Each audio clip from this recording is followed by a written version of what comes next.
आपण माऊलीच्या पहिल्या ओवीचं स्मरण करूया. ओम नमो श्री आद्या वेद प्रतिपाद्या जय जय स्वसंवेद्या आत्मरूपा. सर्वांना नमस्कार. बाबा मुक्तानंद आपणाला प्रेमातून पण साधना होऊ शकते आणि प्रेमच भगवंताची प्राप्ती करण्यासाठी सर्वात मोठं साधन आहे आणि माध्यम आहे आणि मोठी साधना आहे हे आपणाला सांगत आहेत. आता आपण काल खूप सुंदर रीतीने बाबा मुक्तानंदांनी पुन्हा एकदा एक गोष्ट सांगितली की ती म्हणजे साधक आणि एक शिष्य आणि गुरूंची, आणि त्या शिष्याला साक्षात्कार हवा होता, भगवंताचा साक्षात्कार करून घ्यायचा आहे ही त्याने आपली इच्छा व्यक्त केली आपल्या गुरूंकडे. तर त्यांनी विचारलं, बाबा रे तुझं कशावर प्रेम आहे हा प्रश्न केला. आणि तो प्रश्न ऐकल्यानंतर तो शिष्य म्हणाला, भगवंताच्या प्राप्तीमध्ये प्रेम तर बाधा निर्माण करणारं आहे.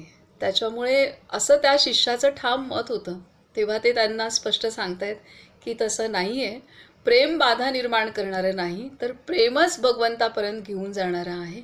आणि प्रेमामध्ये जे काम आणि मोह निर्माण होतो ते बाधा करणारं आहे. प्रेम बाधा करणारं नाही, तर प्रेमाला जे मन आपलं संकुचित करतं तर ती भावना म्हणजे विशेषतः काम आणि लोभ ह्या गोष्टी प्रेमाला संकुचित करतात, मर्यादित करतात आणि त्यामुळे ते भगवत प्राप्तीमध्ये बाधा असतं.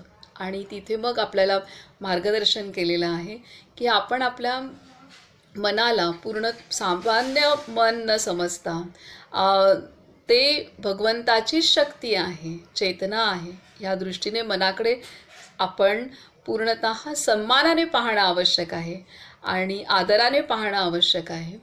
आणि त्याचबरोबर आपल्या सर्व साधू संतांनी आणि ज्या प्रत्येक क्षेत्रामध्ये जी थोर मंडळी झाली की ज्यांनी खूप त्या क्षेत्राची सेवा केलेली आहे, मग ती कुठलीही क्षेत्र का असेना, युद्धकला असेना का, गायन क्षेत्र असेना का, चित्रकला असेना का, तर त्यांनी जी सेवा केली त्या क्षेत्राची आणि ज्ञान संपादन केलं आणि त्या क्षेत्रात भर घातली त्या शास्त्रामध्ये, तर ते सर्व या शरीराच्या आधारे आणि ह्याच मनाच्या आधारे त्यांनी ते गाठलेलं आहे. तर त्यामुळे आपल्याला ह्या शरीराला आणि मनाला पूर्णतः सन्मानाने पाहणं आणि हे शरीर त्या चेतनेतनं, शिवशक्तीतनं निर्माण झालं आहे, त्या कुंडलिनी शक्तीतनं, चितीतून निर्माण झालं आहे हे पाहणं आवश्यक आहे.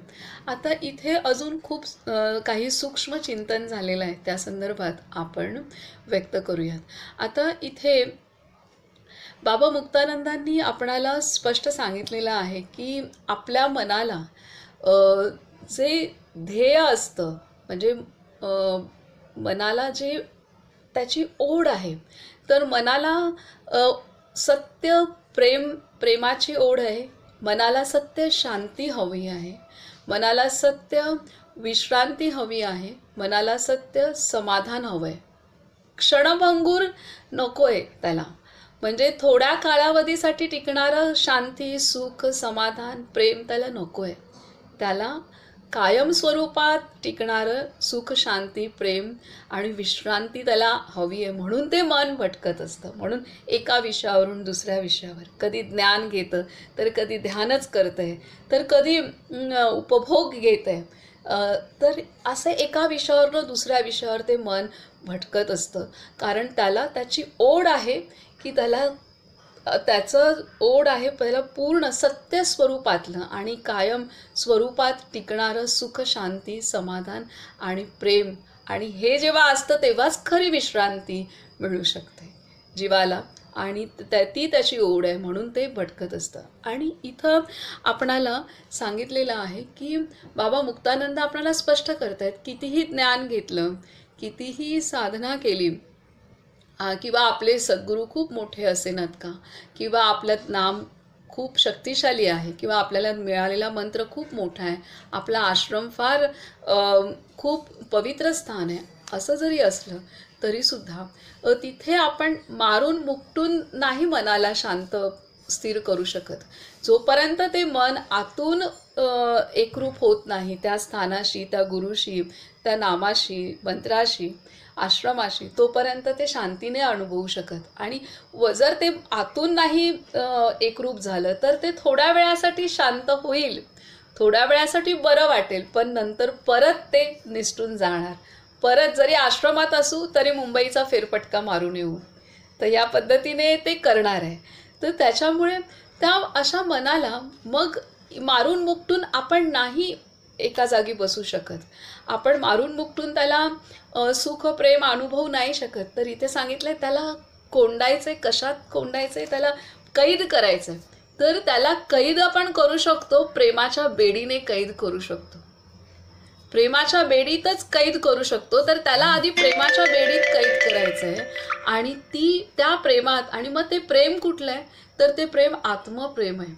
आत्म्याच्या प्रेमाच्या बेडीत त्याला कैद केलं की मग ते जेव्हा अंतर्मुख होतं, आपल्या आत जातं, मग त्याला तिथे त्या आत्म्याच्या सहवासात जेव्हा ते मन येतं तेव्हा ते तिथे शांतता अनुभवतं, तेव्हा ते तिथे सुख अनुभवतं, प्रेम अनुभवतं आणि विश्रांती अनुभवतं, एक समाधान अनुभवतं, शक्ती अनुभवतं. त्यामुळे त्याला म्हणून ते मन प्रेमाने त्याला वश करायचं आहे. त्याला त्याचा तिरस्कार करून किंवा रागराग करून नाही, तर प्रेमाने त्याला वश करायचं आहे, प्रेमाने त्याला कोंडायचं आहे, प्रेमाने त्याला कैद करायचं आहे आणि अंतर्मुख करायचं आहे. आणि मग तिथे प्रार्थना करायची, आता आतमध्ये चल. आणि मग जेव्हा ते चाकतं थोडंसं की हा आतली शांती चाकतं, तेव्हा मग ते तिथे स्थिर होतं, तेव्हा त्याला तिथे रमावंसं वाटतं. जसं लहान मुलं आहे, त्याला लहान मुलाला कुठलीही चव देताना, डेव्हलप करताना, कुठलीही चव जेव्हा पहिल्यांदा तोंडाकडे नेतो आपण एखादा पदार्थ, तेव्हा ते नाहीच म्हणतं. परंतु जेव्हा त्याला एकदा चव चाखवली जाते तेव्हा मग नंतर तो आवडू लागतो आणि त्याचा अभ्यास होतो. तसंच मनाला आपण मारून मुकटून नामाला बसवलं किंवा श्वासाची साधना केली तर ते मारून मुकटून नाही थोडा वेळच बसेल, नंतर उठेल किंवा काही दिवसच बसेल, तेवढंच चालेल. पण जेव्हा प्रेमाच्या बेडीत त्याला अडकवतो तेव्हा ते आत जातं, शांतपणे सहजतेने आत जातं. म्हणून प्रेमाला महत्त्व आहे, प्रेम साधनेला महत्त्व आहे.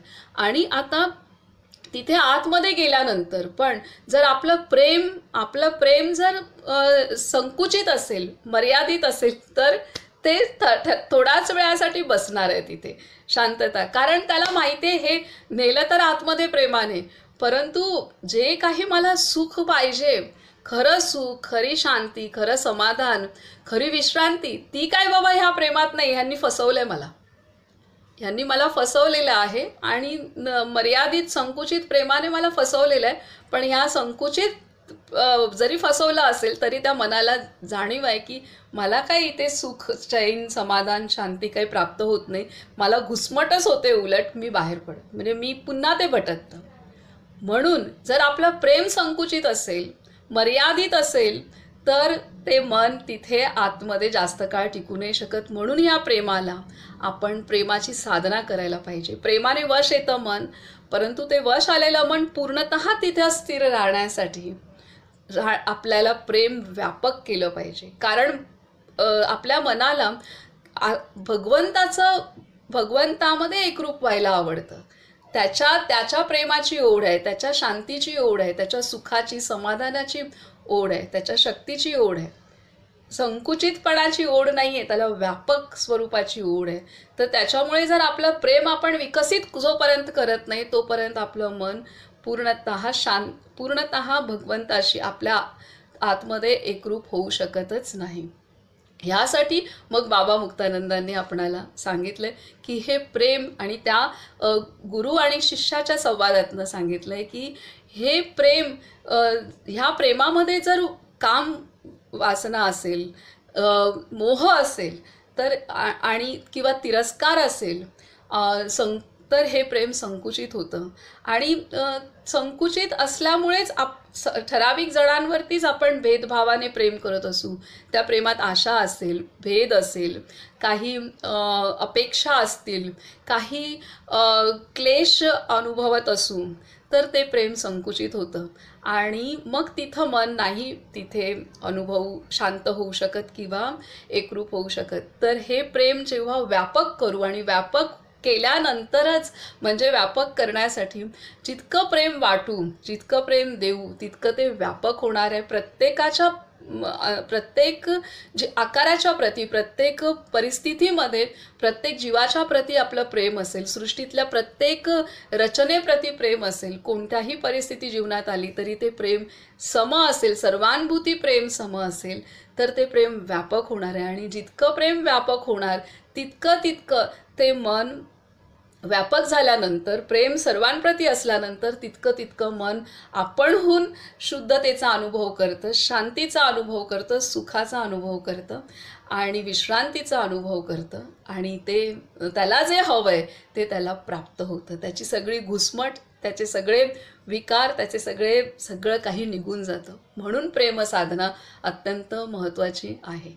आणि त्यानंतर महत्त्वाची गोष्ट आहे, का मनाला भगवंतामध्येच मन जेव्हा लीन होतं, एकरूप होतं, जोडलं जातं, तेव्हा ते कुठंच जात नाही. मग दुसरीकडे किती भटकलं तरी त्याला वाटणार, मला नाही, जे आत सुख आहे ते कुठंच नाही आहे हे वाटणार. कितीही स्वित्झर्लंड असू द्या, कितीही एखादा राजकुमार असू द्या, कितीही महल असू द्यात, तरीसुद्धा जर मला तिथे ध्यान करायला मिळत नसेल, जर मला फक्त ते उपभोगच असतील, तर ते नाही तिथे राहू शकत. ज्या मनाने आत्मानंद अनुभवलाय ते मन कशालाच भुलू शकत नाही. ते मन जरी थोड्या वेळासाठी जाईल, थोडा वेळ करेल, पण त्याला पुन्हा तो आत्मानंदातच येणार आहे. असं का हा पण प्रश्न विचारला तर याचं उत्तर भेटेल. जेव्हा आपण जेव्हा लहानपणापासून आत्तापर्यंत जे आपलं घर असतं, अख्ख्या जगात कितीही फिरून या, एखाद्याची झोपडी जरी असेल किंवा एखाद्याचा महल जरी असेल, तरीसुद्धा जे आपलं घर आहे तेच प्रत्येकाला प्रिय असतं. ज्यात आपला जन्म झालाय, ज्या आईवडिलांच्या पोटी जन्म घेतलाय, ते तिथं जाण्याची ओढ असते आणि त्या वास्तूमध्ये जाण्याची आपल्याला ओढ असते. ही निसर्गता आहे. कितीही आपलं घर लहान असलं किंवा कितीही काही असलं, आपल्या घरातली माणसं सहकार्य करणारी असो किंवा नसो, काही असू दे, घर छोटं असो किंवा मोठं, पण प्रत्येकाला, ते भाड्याचं असो किंवा स्वतःचं असो, पण प्रत्येकाला त्या घराकडे जाण्याची ओढ असते. तसंच आहे, हे मन निर्माण झाले त्या भगवंताच्या शक्तीतनं. त्यामुळे त्या मनाला त्याची ओढ आहे त्याच्याकडे जायची. त्याची योनी जी आहे, त्याचं उगमस्थान आहे, ते भगवंताची शक्ती आहे, चितशक्ती आहे. त्यामुळे त्याला तिकडे जायची ओढ असते. म्हणून जर आपल्याला त्या प्रवासात जर आपण त्याला मदत केली, तर ते आपल्याला का नाही मदत करणार आहे? तर ते आपल्याला पूर्णतः हे मनच आपल्याला घेऊन जाणार आहे. म्हणून गीतेतला श्लोक पण आपण माऊलींनी पण समजवला, मनच शत्रू मित्र सगळं काही आहे. तर ह्या पद्धतीने आपणाला मन पूर्णतः सहकार्य करण्यास मदत करणार आहे. कारण ते केवळ साधारण मन नाही आहे, तर ते भगवंताच्या शक्तीतनं निर्माण झालेलं मन आहे. सूक्ष्म शक्ती त्यामध्ये आहे आणि चेतन स्वरूप आहे, साधारण नाही आहे आणि सर्वश्रेष्ठ शक्ती असलेलं ते आहे. तर आता म्हणून आपल्याला त्या मनाकडे पण सन्मानाने पाहायचं आहे. आता बाबा मुक्तानंदांनी आपणाला सांगितलेलं आहे. आता बाबा मुक्तानंद आपणाला सांगतायत की कालचं ते पान वाचून पुढे जाऊया, की श्रमहीन शरीराचा देखील काही उपयोग नसतो. नियमित श्रम, आसने, प्राणायाम, ध्यानधारणा वगैरे उपायांनी त्याला सुदृढ बनवा. त्याची एखाद्या मंदिराप्रमाणे देखभाल करा. युक्त आहार विहाराचे पुजारी बना. या शरीरात केवळ एक प्रेमप्राप्ती करून घेण्याची तळमळ आणि ध्यानद्वारा अंतर्ज्योतीचे दर्शन प्राप्त करून घेण्याचीच आकांक्षा ठेवा. शरीर आणि इंद्रियांनी शिस्तप्रिय आणि संयमशील बनून अंतरप्रेम प्रवाहित करावे एवढीच इच्छा आणि आशा बाळगा. शरीर आणि इंद्रियांनी शिस्तप्रिय आणि संयमशील बनून अंतरप्रेम प्रवाहित करावे एवढीच इच्छा आणि आशा बाळगा. प्रेमाने सर्व काही साध्य होऊ शकते. प्रेमी मनुष्य प्रेमद्वारा परमात्म्याचे दर्शन करू शकतो. परम दुर्लभ भगवंताला प्रेमाने सहज प्राप्त करून घेऊ शकतो. इतर साधना इतक्या सरळ नाहीत. एक प्रेम साधनाच सर्वांपेक्षा सरळ आहे, कारण तुम्हाला प्रेम म्हणजे इतर साधना इतक्या सरळ नाहीत. एक प्रेम साधना सर्वांपेक्षा सरळ आहे, कारण तुम्हाला प्रेम म्हणजे काय हे ठाऊक असते. तुम्हाला ते कोणत्या तरी साधनाने बाहेरून आणावे लागत नाही, कारण प्रेमाचा प्रवाह तुमच्या अंतरातच आहे. त्याला फक्त विशाल बनवून तुम्हाला प्रेममय व्हायचे आहे. प्रेम देत राहा म्हणजे ते पूर्ण विकसित होईल. प्रेम जितके जितके देत राहाल तितके तितके ते वाढत जाईल.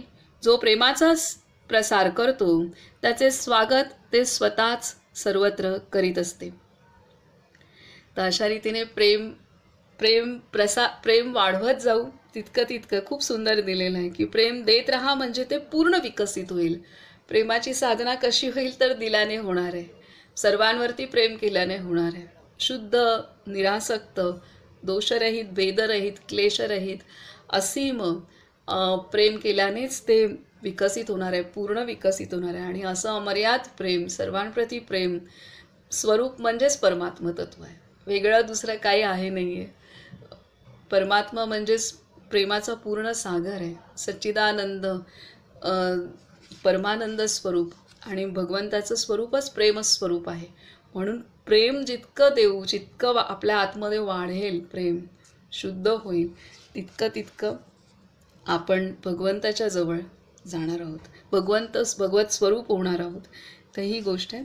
तर त्यामुळे प्रेमाची साधना कशी करायची हे दिलंय. आता पुढे सांगतायत की प्रेमाच्या नावाने पुरा द्वेष करणारे प्रेमीसुद्धा मी पुष्कळ पाहिले आहेत.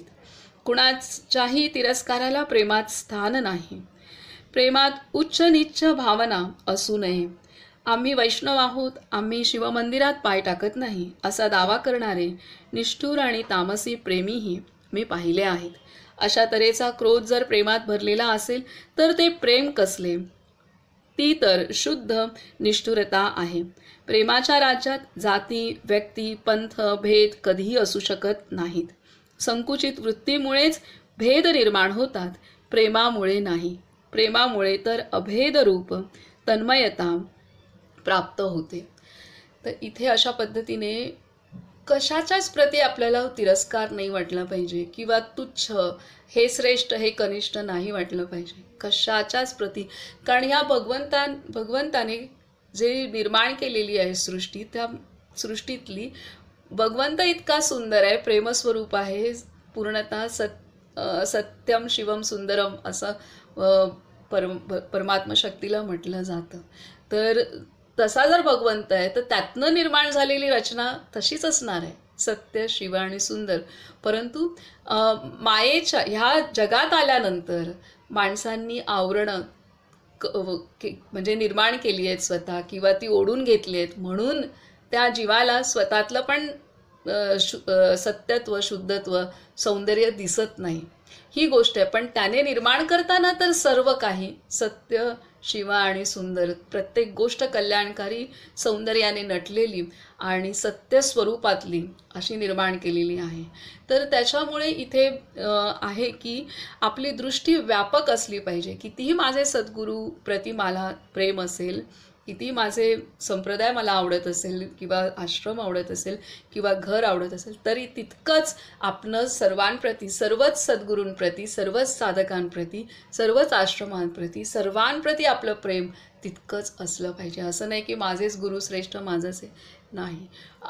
भगवंताने प्रत्येक जी व्यवस्था केलेली आहे, वेगवेगळ्या आकारात असलेले सद्गुरू, तर वेगवेगळ्या भागात प्रत्येक इतके जीव आहेत सृष्टीमध्ये, अख्ख्या विश्वामध्ये, तर एकच आकारातला सद्गुरू पुरणारा नाही आहे. तर त्याच्यामुळे त्या त्या भागामध्ये ते सद्गुरू शक्ती त्याने पेरलेली आहे. आणि त्यामुळे आणि प्रत्येक गोष्ट पेरलेली आहे. प्रत्येक गोष्ट आपल्या खाण्यापिण्यापासून आपल्या शरीराला देहाला लागणारं अन्न, वस्त्र, निवारा ह्यापासून ते आपल्या आत्म्याला लागणाऱ्या गोष्टीपासून प्रत्येक ठिकाणी व्यवस्था आहे. तर त्याच्यामुळे आपल्याला प्रत्येकाकडे आपल्याला भगवंताचं तत्व म्हणूनच पाहायला पाहिजे. आणि इथे दिलेलं आहे की अनेकांना असं वाटतं की माझा संप्रदाय मोठा, माझेच गुरु श्रेष्ठ, मीच किती. परंतु जसं मला जिथे उपदेश मिळाला आणि तिथून माझं मन स्थिरावलंय आणि तिथून माझं मन ह्या मार्गावरती मार्गक्रमण करते, भगवंताचा साक्षात्कार करण्याच्या मार्गावरती वाटचाल करते, तसंच दुसऱ्या एखाद्या जीवाला त्याचे गुरु मिळाले, ते आश्रम मिळाले, तर त्याला तिथं ते प्राप्त होतंय. तर त्याच्यामुळे हेही आपल्याला समदृष्टी प्रत्येक ठिकाणी ठेवणं अत्यंत आवश्यक. कारण साधकच खूप गोंधळ घालतात. साधक घरातले भेदभाव सोडल्यानंतर, घरातल्या भेदभावातून बाहेर पडतो, थोडा गुरु उपदेश होतो, तर अध्यात्माला सुरुवात होते आणि तिथे वेगळा भेदभाव सुरू केला जातो. म्हणजे आगीतून फुफाट्यात अशातली गोष्ट माणूस करत असतो सद्गुरू मिळाल्यानंतर सुद्धा. तर इथे आवश्यक आहे की सर्वांप्रती समभाव आणि सन्मान, आदर. आता पुढे वाचूयात की तुमच्या अंतर्यामी अनुभवांच्या रूपाने प्रेमच वास करीत असते. तुम्हाला गाढ निद्रेमुळे प्राप्त होणाऱ्या समाधानाचाच विचार करून पहा. आता इथे सांगतात अंतर्यामी अनुभवांच्या रूपाने प्रेमच वास करीत असते. अनुभव म्हणजे आपण हे वाचूया मग लक्षात येईल. तुमच्या अंतर्यामी अनुभवांच्या रूपाने प्रेमच वास करीत असते. तुम्हाला गाढ निद्रेमुळे प्राप्त होणाऱ्या समाधानाचाच विचार करून पहा. अतींद्रिय तृप्ती कुठून येते ते पहा. फार दिवसांनी एखादा मित्र जेव्हा प्रथमच भेटतो तेव्हा जी तृप्ती अनुभवाला येते ती कुठून येते? रूपदर्शनजन्य तृप्ती निर्माण होते ती कुठून? कधी कधी मन संतुष्ट असले म्हणजे जी तृप्ती तुमच्या अंतर्यामी आपोआप निर्माण होते ती येते कुठून? या सर्व विषयांचा नीट विचार केला तर तुमच्या अंतरातच एक महान तृप्ती दडलेली आहे हे तुम्हाला समजून येईल. ही तृप्ती म्हणजेच परमानंद, त्याचेच नाव प्रेम. यासाठी प्रेमाचे पुजारी बना. तुमच्या दृष्टीत बसलेल्या द्रष्टाला प्रेमाचे दृश्य दाखवित राहा. प्रेमपूर्ण व्यवहार करा. गाय, कुत्रा, वृक्ष, फळे, फुले या सर्वांना आधारभूत असलेले प्रेम वृद्धिंगत करा. प्रेम ही कायापालट करून टाकणारी एक महान अणुशक्ती आहे. हृदय शुष्क बनवू नका. कोणाचे तरी मूर्खासारखे बोलणे ऐकून स्वतःला प्रेमहीन समजू नका. अज्ञानामुळे स्वतःला पापी आणि सामान्य समजून इतरांनाही त्याच वर्गात ढकलण्याचा फार मोठा अन्याय मनुष्य करीत असतो. इथं आता बाबा मुक्तानंद अनुभवांच्या विषयी सांगतायत की अनुभव सुद्धा ह्या प्रेमाच्या आधारेच राहत असतात. म्हणजे आपणाला जे एखादा गोष्ट उपभोगल्यानंतर समजा समुद्राकडे गेलोय किंवा आकाशाकडे पाहिलंय किंवा आपण एकमेकांना आता बघतोय, भेटतोय, ऐकतोय, पाहतोय, तेव्हा पण एक समाधान वाटतं, हे तृप्ती वाटतं. हे सर्व प्रेमाचंच आहे. हे सर्व प्रेम आहे आणि जे आपल्या अंतर्यामी आहे तेच बाहेर पडतंय. त्यामुळे एकमेकांविषयी आपल्याला प्रेम, आपल्या आतमध्ये असलेलं प्रेम आपल्या इंद्रियांतनं वाहतं आणि त्याची देवाणघेवाण होत असते. तर ही गोष्ट आहे. आणि त्या इंद्रियांतनं वाहतं आतमध्ये असलेलं म्हणजे ते आपल्या आतमध्ये असलेलं चेतनेतनं ते पूर्णतः प्रसारित होत असतं. तर ही गोष्ट आहे. आणि इथे मग ते सांगतात की तृप्ती, समाधान वाटणं हे सुद्धा तृप्ती वाटतं आणि परमानंद वाटतो हे प्रेमामुळेच वाटतं. तर हे सर्व आपल्याला इथं दिलेलं आहे. दुसरं सांगतायत की आपण अनेक जण स्वतःला पापी किंवा कारण आपल्यामध्ये असलेलं शुद्धत्व आपल्याला दिसत नाही आहे. आपण संकुचित दृष्टीवृत्ती आपण अनुभवतो आणि त्यामुळे आपल्याला माहीत असतं की या संकुचित दृष्टीवृत्तीमुळे आपण स्वतःला परमेश्वराचा अंश म्हणजे अंश समजलो तरी तेच मी आहे असं मानत नाही. कारण आपल्या आतमध्ये हे संकुचित मनामुळे मानत नाही आणि त्यामुळे अनेक जण स्वतःला हीन, दीन, पापी किंवा मी असाच आहे असं म्हणतात आणि इतरांना पण तसंच पाहतात. अनेक जीव असं पाहतात. तर इथे बाबा मुक्तानंद त्या संदर्भात खूप मोठी गोष्ट सांगत आहेत. तर चुकूनही आपण स्वतःला तसं पाहायचं नाही आहे. कितीही माझ्यामध्ये अवगुण जरी असले तरीसुद्धा ते भाड्याने घेतलेले आहेत. ते मूळ स्वरूप ते माझं नाही आहे. तर त्याच्यामुळे कितीही अवगुण असू द्यात, कितीही काय, प्रत्येकामध्ये असतातच काही ना काहीतरी, त्यावर काम करायचं आहे मला. ते माझं मूळ स्वरूप नाही आहे. त्यामुळे कितीही काही असेल माझ्यामध्ये असो किंवा समोरच्या व्यक्तीमध्ये असो, मनात असू द्यावं पण दृष्टी त्याच्याकडे आत्मस्वरूप पाहिजे. तर बाबा मुक्तानंद सांगतात की कोणाचे तरी मूर्खासारखे बोलणे ऐकून स्वतःला प्रेमहीन समजू नका. अज्ञानामुळे स्वतःला पापी आणि सामान्य समजून इतरांनाही त्याच वर्गात ढकलण्याचा फार मोठा अन्याय मनुष्य करीत असतो. हा स्वतःवर केलेला अन्याय आहे किंवा दुसऱ्यावर केलेला अन्याय आहे की स्वतःला हीन दृष्टीने पाहणं. हा अन्याय आहे मोठा. तर एकदा मी तीर्थस्थानाला त्रिवेणी संगमावर गेलो होतो. तिथे जाऊन बसलो तोच एक पुरोहित माझ्याजवळ येऊन मला संकल्प करायला सांगू लागला. मी नाही म्हटले तरी तो ऐकेना. पुन्हा पुन्हा संकल्प करायचा आग्रह करू लागला. मग पाने फुले घेऊन आला आणि म्हणाला, स्वामीजी म्हणा पापोहम. तेव्हा मी उठून उभा राहिलो आणि त्याला म्हणालो, पापी तू आहेस, मी नव्हे. कारण तीर्थक्षेत्रांतही लोकांना मूर्ख बनवायचे पाप काही तुम्ही सोडलेले नाही. मी तर म्हणणार पुण्योहम, पुण्यकर्ताहम, संकल्परहितोहम. हे ऐकून मात्र तो चपापला आणि गुपचूप निघून गेला. अशा रीतीने असत्संगामुळे मनुष्य स्वतःला रसहीन, मिथ्या, दुःखी, दरिद्री, नश्वर वगैरे समजू लागतो आणि प्रेमाचा विकास करू शकत नाही. दृष्टी संकुचित ठेवली तर आपल्या प्रेमाचा विकास होणार नाही आहे. किती कोणी कसंही असू द्यात, मी कितीही काही असू द्यात, माझ्या हातून प्रारब्धानुसार एखादी चांगलं जसं कर्म घडले तसं एखादं माझ्याकडून काही हीन दर्जाचं जरी कर्म घडलं असेल माझ्या आत्ताच्या संस्कारामुळे किंवा आधीच्या जन्माच्या, किंवा माझा हिशोब तसा असेल, काही असू द्या, माझ्याकडून घडलं असेल किंवा इतरांकडून घडलं असेल किंवा इतरांचे अवगुण असतील किंवा माझे असतील किंवा माझं चुकीचं कर्म इतरांचं कोणाचं काय पण असू द्या, पण तरीसुद्धा आपण आपल्या प्रती सुद्धा तीच दृष्टी ठेवायची की मी ते आहे.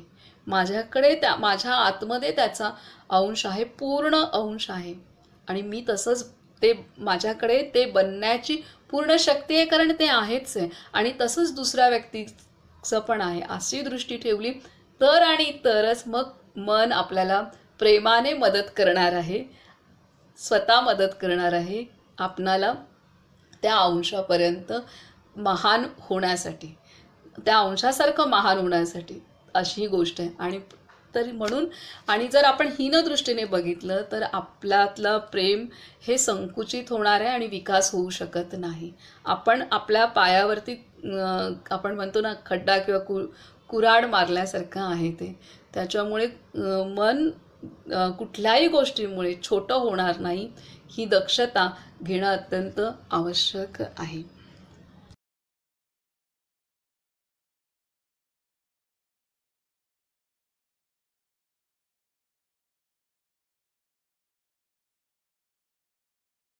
पुढे बाबा मुक्तानंद म्हणतात की प्रिय मुमुक्षु जन हो, प्रेमहीन पांडित्य काही कामाचे नाही. प्रेमहीन योगही निरर्थक. प्रेमाशिवाय कोणतेही साधन तुम्हाला आत्मानंदाची प्राप्ती करून देऊ शकणार नाही. स्वतःतच त्या प्रेमाचा पूर्ण विकास करून इतरांतही ते पसरू द्या. प्रेम वासनारहित, कामनारहित, रंगरहित असले पाहिजे. प्रेम ही मोहरूप शत्रूला जिंकण्याची गुरुकिल्ली आहे. फार शास्त्राभ्यास करण्याची देखील जरूर नाही, कारण सारे भाव परमात्म्याचेच आहेत. त्याग ग्रहणाच्या वादात फसून आयुष्य फुकट घालू नका. त्याग ग्रहणाला फारशी किंमत नाही, केवळ पूर्ण आत्मबोधालाच किंमत आहे. अहंकाराने भरलेला योग पांडित्य, ज्ञान सारे काही प्रेमाच्या पूर्ण विरुद्ध आहे. तुम्ही तुमच्या अहंकाराचा पूर्ण त्याग करा. हा त्याग केवळ प्रेमानेच शक्य होईल. अंतःकरणात जेव्हा वासनारहित प्रेमाचा उदय होतो तेव्हा जीवनात असीम शांतीचा अनुभव येतो. चित्ताचा निरोध करण्याऐवजी त्याला प्रेमपूर्ण बनवा, म्हणजे आपल्यात काय मस्ती भरली आहे हे तुम्हाला समजेल. चित्ताला प्राणापानांचा निरोध करून जुलुमाने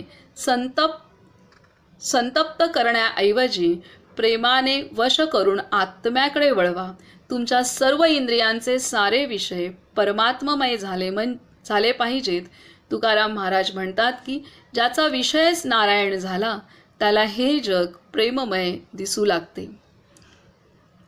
तर अशा पद्धतीने इथे सांगतायत की कितीही प्रेम नसेल, प्रेमाची साधना नसेल किंवा प्रेम व्यापक झालं नसेल, परिपूर्ण प्रेम आतमध्ये वाढलं नसेल आणि आपण खूप साधना करतोय, खूप नामस्मरण आहे किंवा खूप विपश्यना साधना, कोणतीही साधना करतोय, पण आतमध्ये जर प्रेमाचा विकास झाला नसेल तर ती साधना सात्विक अहंकारामध्येच घेऊन जाणार आहे, भगवंतापर्यंत नाही घेऊन जाणार. ती ठराविक फळं देणार आपल्याला, ती सात्विक अहंकारात अडकवणार. ते ज्ञानसुद्धा, ते पांडित्य होणार ज्ञान, ते प्रज्ञा होणार नाही, ते विजडम होणार नाही, ज्याला प्रज्ञा म्हणतात ते होणार नाही, केवळ पांडित्य होणार. स्वतःला अहंकार वाटेल हा किती मला ज्ञान येते, दुसऱ्यांची वाहवा मिळवेल एवढंच होईल, बाकी काय होणार नाही. ते त्याच्यानंतर जी साधना पण करू, भले तासनतास बसलो आहे, पण आतमध्ये पूर्ण प्रेमाचा विकास नसेल झाला, अहंकार सुटत नसेल तर, आणि अहंकार हा प्रेमाचा पूर्ण विकास झाल्याशिवाय सुटूच शकत नाही. प्रेम व्यापक होणार तेव्हाच अहंकार सुटणार, तेव्हाच मन शांत होणार, मन शुद्ध, स्वच्छ, पवित्र तेव्हाच होऊ शकतं जेव्हा पूर्ण प्रेमाचा विकास झालेला असेल. म्हणून इथे आपल्याला ते सांगतायत. आणि जेव्हा असा प्रेमाचा पूर्ण विकास होतो तेव्हा मग चित्ताला दाबावं लागत नाही, आपणहूनच ते मन किंवा चित्त तयार असतं काही गोष्टी त्यागण्यासाठी, ध्यान करण्यासाठी. ह्या अज्ञान आतमध्येच आहे, तर ह्या पद्धतीने आपणहून ज्ञान प्राप्त होतं, आपणहून त्याग होतो, आपणहून ध्यान होतं, योग साधना होते, हे सर्व आपणहून होतं. त्यामुळे चित्ताला दाबावं लागत नाही. तर ही किती मोठी गोष्ट दिलेली आहे की प्रेमाचा विकास केला की आपणहून हे सर्व मदतीला येणार. आपणहून सगळ्या गोष्टी, मन, चित्त, बुद्धी, अहंकार, हे आपणहून सर्व आपणाला अशी मदत करणार की ते आपणाला पूर्ण साक्षात्कारापर्यंत घेऊन जाणार आहेत. पुढे सांगतायत की तुम्ही प्रेममय आहात, तुमची साधनाही प्रेममयी आहे. आणि जेव्हा असं मन, बुद्धी, चित्त, अहंकार हे ह्या पद्धतीने प्रेममय होतं तेव्हा जिथे आपण पाहू, जे पण आपण विषय ग्रहण करू ते आपल्याला परमात्ममय, तिथे प्रत्येक ठिकाणी भगवंत दिसणार आहे, जसं आपल्या संतांना दिसलं. म्हणूनच माऊली पण म्हणते ना, हे विश्वची माझं घर, हे विश्वच माझं घर आहे, इतकं प्रेम व्यापक आहे. जे जे भेटे भूत ते ते माने भगवंत, ही दृष्टी आपल्या संतांची होती. आणि ही झाल्यानंतर मग सर्वत्र तीच अनुभूती आहे, सर्वत्र शुद्धता आहे. आता बाबा मुक्तानंद म्हणतात, तुम्ही प्रेममय आहात, तुमची साधनाही प्रेममयी आहे. प्रेम हीच तुमची प्राप्ती आहे. प्रेमच परमात्मा आहे, प्रेमच जगत आहे. जगत रूपाने परमेश्वरच प्रगट झाला आहे. जगत काही एक वेगळा पदार्थ नसून ते परमेश्वराचे स्फुरण मात्र आहे. प्रेम हे ईश्वर प्राप्तीचे पूर्ण साधन आहे. प्रेमाशिवाय त्याची प्राप्ती होणे शक्य नाही. प्रेम ही एक महान अंतरानुभूती आहे. तुम्ही अंतर्यामी शोध घ्या, तिथे तुम्हाला विद्युत वेगाने पसरणारी एक दिव्य शक्ती शरीराच्या सर्व रसांत, रक्तात, पंचप्राणात, सर्वांगात व्याप्तच असलेली दृष्टीस पडेल. तिचा अनुभव येताच तुम्हाला प्रेमाचा अर्थ समजून येईल. पुन्हा वाचूया, थोडं लक्ष देऊन ऐकू. तुम्ही प्रेममय आहात, तुमची साधना ही प्रेममयी आहे. प्रेम हीच तुमची प्राप्ती आहे. प्रेमच परमात्मा आहे. प्रेमच जगत आहे. जगत रूपाने परमेश्वरच प्रगट झाला आहे. जगत काही एक वेगळा पदार्थ नसून ते परमेश्वराचे स्फुरण मात्र आहे. प्रेम हे ईश्वर प्राप्तीचे पूर्ण साधन आहे. प्रेम हे ईश्वर प्राप्तीचे पूर्ण साधन आहे. प्रेमाशिवाय त्याची प्राप्ती होणे शक्य नाही. प्रेम ही एक महान अंतरानुभूती आहे. तुम्ही अंतर्यामी शोध घ्या, तिथे तुम्हाला विद्युत वेगाने पसरणारी एक दिव्य शक्ती, जी शरीराच्या सर्व रसांत, रक्तात, पंचप्राणात, सर्वांगात व्याप्त असलेली दृष्टीस पडेल. तिचा अनुभव येताच तुम्हाला प्रेमाचा अर्थ समजून येईल. तुमच्या अंतरातील कार्य सतत चालू असते, कधीही थांबत नाही. तुमच्या नाड्या, स्नायू वगैरे प्रत्येक ठिकाणी अंतरकार्य नेहमी चालू असते. तुम्ही सुद्धा आपल्या घरी, आश्रमात किंवा जिथे असाल तिथे आपापले कर्तव्य कर्म प्रेमाने, उत्साहाने, दृढ निश्चयाने करीत राहिले पाहिजे. इथं देत आहेत की हे पूर्ण विश्व भगवंताच्या प्रेमातनं निर्माण झालेलं आहे. त्यामुळे पूर्ण जगत प्रेम आहे, त्याचं स्फुरण आहे. जसं आता आपण साधा आपल्या मानवी जीवनात पण पाहतो, किंवा प्रत्येक आकार, मग तो फुलाचा असो, फळांचा असो, वनस्पतींमधला असो, किंवा माशांचा असो, पक्ष्यांचा असो, 4 पायांच्या जनावरांचा असो, किंवा 2 पायाच्या मानवाचा असो, ती निर्मिती प्रेमातनंच होते. प्रेम जेव्हा 2 जीवांमध्ये होतं तेव्हा ती निर्मिती आहे. मग त्या स्फुरणातनं, त्या प्रेरणेतनं ती वाटचाल होते निर्माण होण्याची. तशीच वाटचाल म्हणजे भगवंताच्या प्रेमाच्या स्फुरणातनं हे विश्व निर्माण झालेले आहे. त्यामुळे पूर्ण जगत हे प्रेम आहे, परमात्मा प्रेम आहे, जगत प्रेम आहे, साधनाही प्रेम आहे. आणि म्हणून ईश्वर प्राप्तीचं पूर्ण साधन जर असेल तर ते प्रेम आहे. प्रेम हे ईश्वर प्राप्तीचं पूर्ण साधन आहे. मग इतकं परिपूर्ण प्रेमाचा खजाना आपल्याकडे आहेच आहे, पण आपल्याला तो त्याच्यावरती आवरणं, काजळी बसले, त्याला स्वच्छ करायचं आहे, एवढीच गोष्ट आहे. बाकी आतमध्ये आहेच आहे. ते काजळी जशी जशी जाईल तसं ते लख्ख होणारच आहे. तर ही गोष्ट आहे. तर त्यामुळे आणि ते देत आहेत की असं हे प्रेम आहे. मग आपण जेव्हा अंतर्मुख अंतरी जातो तेव्हा आपल्याला जाणवतं एक असं स्फुरण होतं आहे, आणि ते स्फुरण आतल्या पाकळीतनं बाहेर होतं आहे. आतल्या पाकळीतनं जसं माऊलींनी सांगितलं 4 पाकळ्या आहेत, आणि आतली अंतर्ज्योत आहे की जिथे चेतना आहे, आणि तिथनं ती मग कारण देहात येते, तिथून मग ती सूक्ष्म मनात, तिथून ती शरीराच्या प्रत्येक पेशीमध्ये ते स्फुरण होत आहे. तर असं इथे देतात. आणि हे कार्य अखंड चालू आहे. आणि या जन्मात नाही तर प्रत्येक जन्मात हा आत्मा जेव्हा आकार धारण करतो तेव्हा ते कार्य चालू आहे. तर ही इथे गोष्ट दिलेली आहे की ते स्फुरण आपण जाणू शकतो ध्यानामध्ये, आणि ते प्रत्येकाला जाणवलं जातंच. आता पुढे सांगतात, मानवाने आपल्या सर्व व्यापक आणि इथे देत आहेत की तुमच्या अंतरातील कार्य सतत चालू असते, कधीही थांबत नाही. तुमच्या नाड्या, स्नायू वगैरे प्रत्येक ठिकाणी अंतरकार्य नेहमी चालू असते. तुम्ही सुद्धा आपल्या घरी, आश्रमात किंवा जिथे असाल तिथे आपापले कर्तव्य कर्म प्रेमाने, उत्साहाने, दृढनिश्चयाने करीत राहिले पाहिजे. शरीराचा दाखला देतात. शरीरामध्ये जसं ते चैतन्य आहे, आणि त्यामुळे शरीरातल्या या देहातल्या किती करोडो पेशी आपलं कार्य करतायत त्या स्फुरणाने. तर तसंच आपण जिथे आहोत, घरात असू, बाहेर असू, ऑफिसमध्ये असू, कुठेही असू, गावात असू, परदेशात असू, देशात असू, कुठेही असू, तरी आपलं कार्य त्या प्रेमाने आपण करत राहिलं पाहिजे. पुढे म्हणतात की मानवाने आपल्या सर्व व्यापक, सर्वमय आत्म्यावर निष्ठेने प्रेम केले पाहिजे. प्रेम मनुष्याला सुखाचा सागर, शांतीची मूर्ती, ज्ञानाचे मंदिर बनवून टाकते. प्रेम मनुष्याला सुखाचा सागर, शांतीची मूर्ती, ज्ञानाचे मंदिर बनवून टाकते. प्रेम हे माणसाचे आत्मरूप आहे. प्रेम मानवाचे सौंदर्य आहे.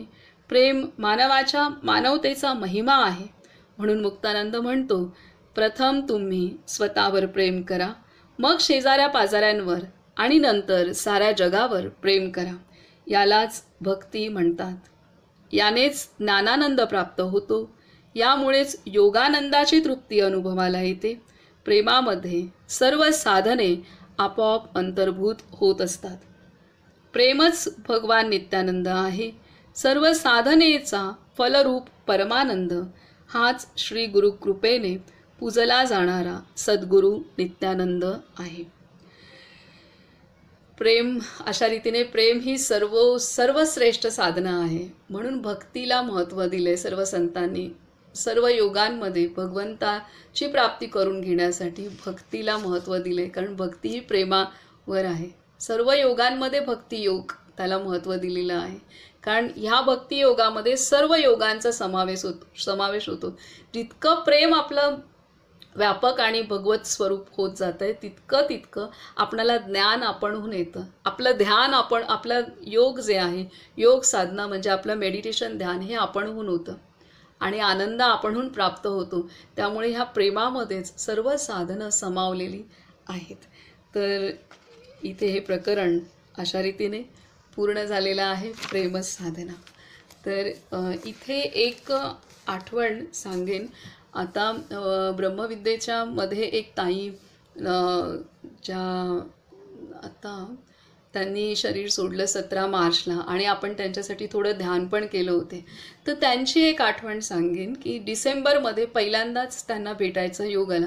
त्यांचे मला मेसेजमध्ये आधी एकदा दोनदा आले होते. तर रूपा पालेकर त्यांचं नाव, आणि त्यांना मी गावी असताना एकदा दोनदा मेसेज आला होता. ते त्यांच्या एक्झिबिशनचा, पेंटिंगचं एक्झिबिशन होतं म्हणून आला होता, आणि तेव्हा मी गावी होते. म्हणजे 1 वर्षापूर्वी मेसेज होता, आणि त्यानंतर माझं त्यांना भेटणं डिसेंबरमध्येच झालं आत्ता. आणि मला हे नव्हतं माहिती की त्यांना कॅन्सर झालेलं आहे आणि कंप्लीट त्या लास्ट म्हणजे सगळीकडे बऱ्यापैकी स्प्रेड झालेल्या स्टेजमध्ये. आणि मी त्यांच्या घरी गेले तेव्हा मला असं होतं की तिथे गेल्यानंतर खूप त्या मजा करायच्या, खूप असे कॉमेडी विनोद करायच्या, छान हे, आणि खूप खाऊ घालायच्या. तर असं होतं. तर मग त्यामुळे मी त्या अपेक्षेने, त्यामुळे मी दुपारी जेवले नव्हते. आणि असं आता तिथे गेल्यानंतर आपल्याला काही खायला मिळणार, तर मला त्यामुळे मी ते तसं गेले होते. आणि जाते, दरवाजा उघडला तर ती एकदम म्हणजे फार असं बघून मला पहिल्यांदा धक्का बसला. पण नंतर तो दाखवू नाही शकत आपण की बाबा असं आपल्याला, तरी आम्ही हसतच त्यांना सामोरी गेलो, ती पण हसतच सामोरी गेली. तर निघताना असं झालं की डिसेंबरची गोष्ट आहे ती, 24-25 तारीखच होती. आणि तिने मग तिच्या जावयांना फोन लावला आणि आम्ही त्यांना क्रिसमस विश केलं. आणि नंतर आम्हाला निघताना त्यांनी असं म्हटलं, लव यू मनीषा, लव यू.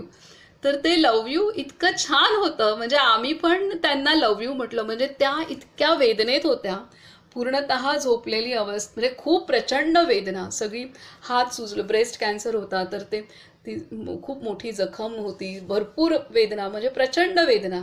असं असताना पण त्या निघताना love you love you love you love you असं इतकं ते बोलत होत्या. म्हणजे मला ह्या अनुषंगाने त्यांची आठवण झाली की त्या प्रेमसाधनेच्या बळावरती त्यांनी नंतरचे 2-2.5 महिने तिने त्या पद्धतीने पार केले, खूप चांगल्या अवस्थेत. नंतर मला त्यांनी सांगितलं, मग मी त्यावेळेला आपल्या स्वाध्याय ग्रुपचा त्यांना ॲड केलं.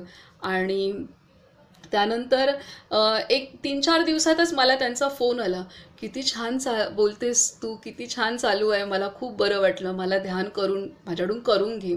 आणि मग नंतर जेव्हा परत भेटायला गेली तेव्हा त्यांना श्वासामध्ये कसं नाम घेऊ शकतो हे सेट करून, नंतर मग त्यांचं त्या ह्याच्यातच आपण ध्यान, म्हणजे मी विपश्यनेला जायच्या अगोदर आपण त्यांच्यासाठी थोडं आठवण करून हे केलं, आणि 1 दिवसातच त्या गेल्या पहाटेच. अशी गोष्ट झाली. आणि जेव्हा मी त्यांच्याकडे जायची तेव्हा त्यांना वाटायचं की हिला आपण काही खायला नाही देऊ शकलो. माझ्यासोबत दुसरा एक ताई पण यायच्या, असं आमच्या एक 4-5 भेटी झाल्या तेवढ्या वेळात. तर त्यांना ते असायचं की आपण खायला नाही दिलं, तर आम्ही जातानाच खाऊ घेऊन जायचो की, आणि तिच्या पुढ्यातच खायचो. त्यांना ॲक्च्युली स्वतःला काहीच खाता येत नव्हतं, कारण ती खूपच अवस्था खराब होती आणि त्यांना जेवणाची इच्छा नव्हती, काही नव्हतं. पण आम्ही तिथे गेल्यानंतर आम्हाला काही खायला देऊ शकत नाही, ह्याचं दुःख वाटू नये ह्याच्यासाठी आम्ही घेऊन जायचो आणि त्यांच्यासमोरच खायचो. आणि त्याच्यानंतर त्यांनी एकदा मी एकटी गेली होती, मला म्हणे थोडे पैसे घे ना, जाताना रिक्षाने जा, मी पैसे देते तुला, जाताना रिक्षाने जा. म्हणजे ही किती मोठी अवस्था आहे. हे म्हणजे हे प्रेम ही गोष्ट आहे ना, किती गोष्ट म्हणजे प्रेमामुळे आठवण झाली मला त्यांची की आणि एकदा तर गेल्यानंतर आम्ही गेलो आणि हाय केलं त्यांना हाय. तर तेव्हा त्यांना वेदना खूप होत्या, त्यामुळे त्यांचा हाय दीर्घ आला, हाय असा आला. मग मला जोक असा विनोद सुचला. मी म्हटलं हाय हाय, मग ते म्हणाले हो अजून हाय आहे असं. म्हणजे ह्या गोष्टी आहेत की ह्या सगळ्या गोष्टी आपण म्हणजे असं होतं ना की कोण कोणाला शक्ती देत आहे, तर ही गोष्ट आहे. तर खूप शिकायला मिळालं त्या ह्याच्यात आणि वेगळाच अनुभूती मिळाली. पण प्रेम आणि ती लव यू करत होती ना, लव यू असं ते इतकं गोड होतं. आणि त्या प्रेमाच्या सहाय्यामुळे त्यांनी ते क्रॉस केलं, चांगल्या रीतीने क्रॉस केलं. आणि त्या म्हणाला मला स्वामी आतमध्ये पूर्ण स्वामींचीच हे होते. म्हणजे आणि मग ते श्वासाबरोबर थोडंसं त्यांना करून घेतल्यानंतर ते पूर्ण सेट झालं. अशा पद्धतीची ती गोष्ट लव यूमुळे आठवण झाली आणि व्यक्त करावं असं वाटलं. आणि खूपच म्हणजे प्रेम काय नाही करू शकत कुठल्याही परिस्थितीला, ते सहज करण्याची ताकद आहे. दिसताना ते दिसेल की ही कशा स्टेजमध्ये, परंतु त्या आतमध्ये फार संतुष्ट होत्या. आता त्यांच्या समोरच बसून आम्ही खात होतोय, ढोकळा खातोय, आम्हीच घेऊन जायचो, आम्ही खायचो कारण तिला वाईट वाटू नये. तर त्यांना आम्ही विचारलं तुम्हाला काय खायचं आहे सांगा, काय नाही काय माझं पोट भरलं आहे. तर आम्ही विचारलं कशाने भरलं आहे, समाधानाने भरलं आहे, आनंदाने भरलं आहे. म्हणजे बघतानाच अनेकांना वाटेल हे काय भोग भोगते, पण ती काय योगामध्ये होती, ते काय शांततेत होती, काय समाधानात होती, काय आत्मीयतेमध्ये होती, तर त्या जीवालाच माहिती. तर ह्या पद्धतीने प्रेम साधना सर्वश्रेष्ठ साधना आहे ह्याचं प्रॅक्टिकल एक्झाम्पल ते डिसेंबरपासून त्या 4-5 आठवणीमध्ये पुन्हा माझ्या आत्याची भेट झाली, ती पण तशीच होती. तर ह्यामध्ये अनुभवलं. आता कादंबरी ताईंनी पण जे अनुभवलं भावाच्या बाबतीत आणि त्यानंतर पण त्या इतक्या चांगल्या रीतीने स्थिरावल्या, हे प्रेम आहे. खरं प्रेम असतं तिथे तिथे तिथे आक्रोश नसतो, तिथे दुवा असतात. हे प्रत्यक्ष उदाहरण आहे सगळंच. त्यामुळे आपण इथे थांबू, महाराजांची वचनं ऐकू. आपण